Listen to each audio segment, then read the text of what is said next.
Hello, I'm Sam Stovall, Chief Investment Strategist of Standard & Poor's Equity Research Services. At this week's Investment Policy Committee meeting, we discussed targets, allocations, and the dollar.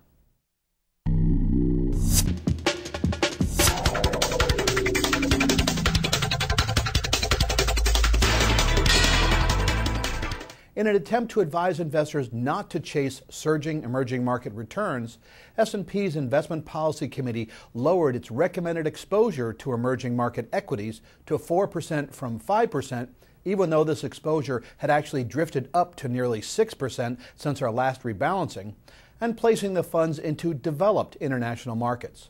In all, we recommend leaving the foreign exposure at 20%, which we think should benefit from our lower dollar forecast. S&P's IPC also established a preliminary 2008 year-end target for the S&P 500 of 1650, implying a 6% price appreciation or about 8% total return from our 2007 year-end target of 1560.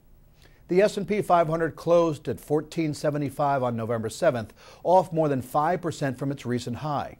Investors' concerns are mounting, in our opinion, as a result of weaker than expected corporate earnings, the sinking value of the U.S. dollar, particularly against the euro, and the resulting increase in oil prices and their effect on inflationary expectations. S&P does not see the U.S. dollar trending lower forever.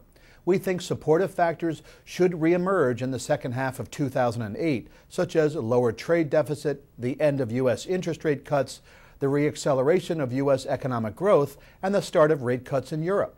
Also, we see headline and core CPI growth averaging below 2% in 2008 on lower oil prices. So there you have it. The dollar's decline, combined with higher oil and gold prices and what they portend for inflation, have initiated a sell-off in U.S. equity prices that we believe have another 5% or so to go, but should be supported by further Fed actions in an attempt to get ahead of the recessionary curve. I'm Sam Stovall, and I'll talk with you next week.